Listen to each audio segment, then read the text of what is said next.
Pekný dobrý deň, vítam vás u nás v reštaurácii Ambiente.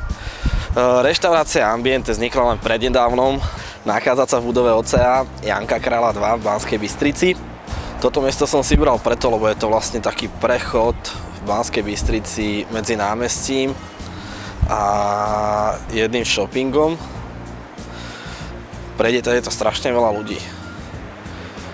Je tu ticho, človek sa tu môže nájsť v peknom prostredí, za oknom mu tečie potok. Je to proste taká romantika. Čo ma viedlo k tomu, aby som si otvoril vlastnú reštauráciu? Viedlo ma k tomu, že v Bystrici nie je veľa podnikov, kde sa varí z kvalitných surovín. A nie je tu veľa podnikov takých, kde gastronómia aj dačo znamená. Znamená v zmysle v tom, že sezónnosť jedál, kvalita surovín, keď sa to ešte dodá dobrým vínom, tak je to potom nádhera. Zameriavame sa, je to európska kuchyňa.